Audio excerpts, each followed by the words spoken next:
ভাই গো, আজকে মনিরউদ্দিন হাত দুটি নাই, পা দুটি নাই, মুখটাও যদি বন্ধ করে দিত রে, না জানি আল্লাহর জমিনে কি হইতো। কিন্তু এই জবানটা দেওয়ার কারণে আজকে বিশ্ববাসীর কাছে ভাইরাল হয়ে গেছি, আজকে বিশ্ববাসীর কাছে সুপরিচিত হয়ে গেছি। বাজানের আমি মনিরউদ্দিন বলি, কথা বলার কি দাম, কথা বলার কি স্বাদ, কথা বলার কি মূল্য, কথা বলার কি স্বাদ, কথা বলার কি মূল্য। ভাইজান, আল্লাহর জমিনে যারা বোবারে তাদেরকে জিজ্ঞাসা করে কোনো উত্তর পাবেন না, কিন্তু ওই বোবার স্ত্রীকে যে জিজ্ঞাসা করুন, ওই গঙ্গার স্ত্রীকে যে জিজ্ঞাসা করুন, রে গঙ্গার বিবি সাহেবা রমেশা, রে গঙ্গার বিবি সুমাইয়া, বলো তো কথা বলার কি স্বাদ। সুমাইয়া সেই গঙ্গার বউ বলবে, রে আল্লাহর জমিনে যে কথা বলতে পারে না, এই পৃথিবীতে যেন তার কোনো স্বাদ নাই। ভাই গো, আমার আব্বা জানেরা, কিন্তু যার হাত নাই সে হাতের মর্ম জানতে পারে, যার ঠ্যাং নাই তার ঠ্যাঙের মর্ম জানতে পারে, যার চোখ নাই সেই চোখের মর্ম জানতে পারে, যার কান নাই সে কানের মর্ম জানতে পারে। কিন্তু যেই বোবা, সেই বোবার মর্ম জানে না। বোবার মর্ম বোবার বিবি সাহেবা জানে। ভাই গো, আমার আব্বা জানেরা, আমি মনিরউদ্দিন ঠ্যাং দুটি যদিও না থাকে, আমি মনিরউদ্দিন হাত দুটি যদিও না থাকে, ভাইজান ছোট্ট ছোট্ট মেয়েগুলি, আমার ছেলেগুলি যখন বাড়িতে যায় আব্বা বলে ডাক দি, ছেলেটা এসে আমার দরওয়াজা খুলে দেয়, ভালো আছো বাবু সোনা, ছেলে আমার এসে বুকে জড়িয়ে যায়। ভাই গো, বোবার ছেলে শব্দ শুনতে পায় না, বোবার বিবি এই স্বাদের শব্দ পায় না, যে কথা বলতে পারে না পৃথিবীতে তার কোনো স্বাদ পায় না। আমার আল্লাহ রাব্বুল আলামিন তার বান্দা তার বান্দীদের কত ভালোবাসেন। আমার বান্দারা, আমার বান্দীরা যেন আমার বিজ্ঞানময় কোরআন খানা পড়তে পারে, এই জন্য আমি আল্লাহ তাদের এমনি করে ছেড়ে দিই নাই, আমি তাদের কোরআন দিয়েছি, আমার কোরআনটা যেন পড়তে পারে, এই জন্য আমি তাদের জবান দিয়েছি। আল্লামাহুল বায়ান, আমি তাদের কথা বলার শক্তি দিয়েছি। শুধু এই পর্যন্ত নয় রে, আমার কোরআনটা পড়েই গেল, পড়েই গেল, পড়েই গেল, কিছুই বুঝলো না। লাভ আছে, লাভ আছে। এটা পুকুর, তো পুকুরে কাজ কি হবে? এই জ্ঞানটাই যদি আমার না থাকে, তো আমি পুকুর নিয়ে করব কি সোনা? পুকুর নিয়ে আমার কোনো লাভ আছে? পুকুরের মধ্যে আমার কি প্রয়োজন, সেই জ্ঞানটা যদি আমার না থাকে। কোরআন পড়লাম, কিন্তু কোরআনের ভিতরে আছে কি তা বুঝলাম না, বুঝার মতো জ্ঞান নাই, তবে কোরআনটা কি পড়ে আমার কোনো লাভ হলো বাবা? আমার বান্দারা দেখুন, আমার আল্লাহর কত দয়া, আমার বান্দারা, আমার বান্দীরা আমার জমিনের নিয়ামতগুলি যেন উপভোগ করতে পারে, আমার পবিত্রময় কিতাবখানা যেন পড়ে বুঝতে পারে, এই জন্য আমি আল্লাহ আমার বান্দা এবং আমার বান্দীদেরকে আরো একটি নিয়ামত দিয়েছি। সেই নিয়ামতটির নাম কি গো? সেই নিয়ামতটির নাম হলো বিসমিল্লাহির রহমানির রহিম।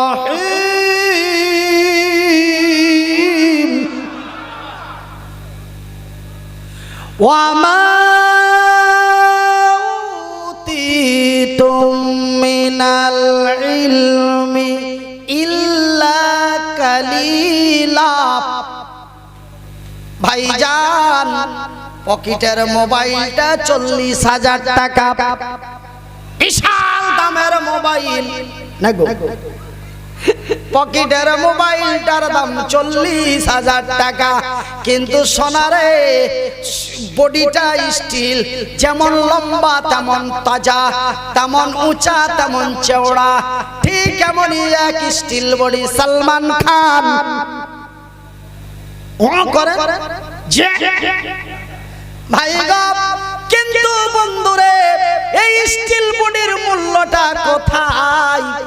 মোবাইলটার দাম 40,000 টাকা, কিন্তু মোবাইলের ভিতরে এমন একটি কার্ড লাগানো রয়েছে, সেই কার্ডটির নাম কি গো? সিম কার্ড। সেই মোবাইলের সিম কার্ডটি যদি টেনে নেওয়া যায়, তবে মোবাইল কি আর আমেরিকা কথা দেবে? সেই মোবাইল কি লন্ডনে খবর পৌঁছাবে? সেই মোবাইল কি এই চেয়ার থেকে ওই চেয়ারে খবর পৌঁছাবে? তবে মোবাইলের দাম সোনা না সিম কার্ডের দাম? ভাই গো, যদিও সিম কার্ডটি অতি ক্ষুদ্র ছোট হয়, তবুও যেন মোবাইলের চাইতে সিম কার্ডটার মূল্য বেশি, যদিও তাহা ক্ষুদ্র হয়। যত স্টিল বডি লম্বা তাগড়া উঁচা জোয়ান হও না কেন রে, ইলমে কালিলা আমার আল্লাহ রাব্বুল আলামিন বলেন, আমি এমন সামান্য জ্ঞান যদি তোমাদের মাথার মধ্যে না দিতাম, তোমাদের ফ্যাসিলিটির মধ্যে যদি সিমটি না লাগাতাম, তবে তোমাদের কোনো মূল্য থাকতো না। আজকে বলা হতো না আলহাজ মাওলানা মনিরুদ্দিন এমএমবি ডিসিডব্লিউবি অমক ভমক চারাগালি বধানা, 3 লাইন ধরে খালি মনিরুদ্দিনের নামই লেখা হয়। কিন্তু ভাইজান, সিম কার্ডটি যদি খুলে নেওয়া যায় রে, তবে তোমাকে আর আলহাজ মাওলানা এমএমবিবি উমুক ধুমুক তমুক বলা হবে না। সিম্পল 3টে অক্ষর, একটা আকার একটা ওকার দিয়ে তোমার নামটি হবে পাগল। কি হবে? পাগল। আকার ওকার দিয়ে কটা হলো?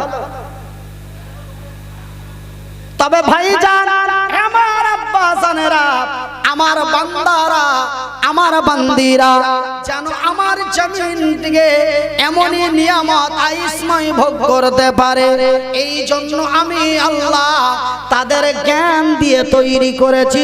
এমন পশু পাখি কীট পতঙ্গ কুত্তা বাঘ বিড়াল ছাগলের মতো তৈরি করে ছেড়ে দিই নাই, আমি তাদের এমনই মূল্যবান করে তৈরি করেছি। লা ইলাহা ইল্লাল্লাহ, লা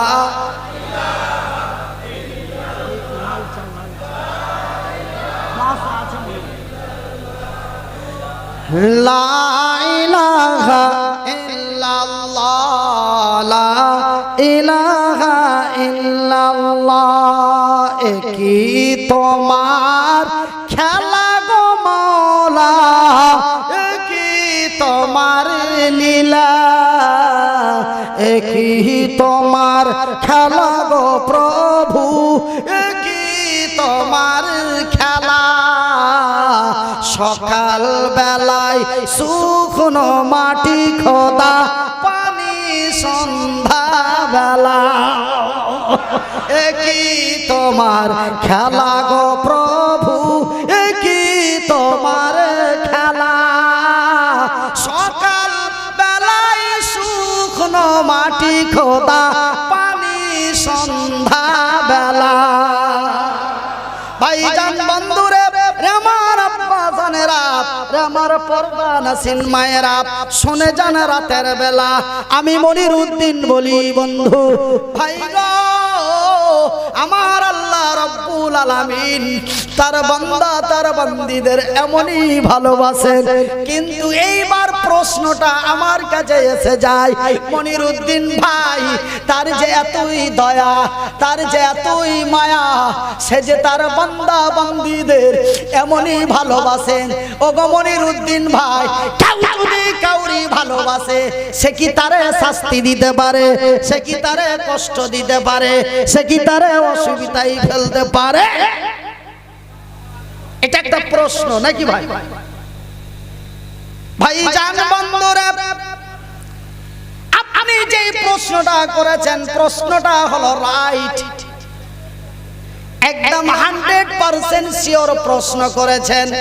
তার যে এতই দয়া, তার যে এতই মায়া, সে যে রহমতের ভান্ডার, তার বান্দা তার বান্দীদের সেই এতই ভালোবাসেন। তার এত ভালোবাসা দয়া মায়া থাকার পরেও সেই এমন কেন একটার পর একটা শাস্তি দেয়? আজকে আমার শরীরে কোনো অসুখ নাই, আমার শরীরে কোনো বেমারি নাই, অথচ আমাকে ভ্যাকসিন করতে হবে। তুই যদি ভ্যাকসিন না করিস তোকে ট্রেনে চাপতে দেব না, তুই যদি ভ্যাকসিন না করিস তোরে বিমানে চাপতে দেব না, তুই যদি ভ্যাকসিন না করিস তোকে হাসপাতালে অ্যাডমিশন নেব না, তুই যদি ভ্যাকসিন না করিস তোকে হোম কোয়ারেন্টাইনে ভরে দেব, তুই যদি ভ্যাকসিন না করিস তোর লোন ক্লোজ করে দেব। তবে ভ্যাকসিন আমার জন্য বাধ্যতামূলক।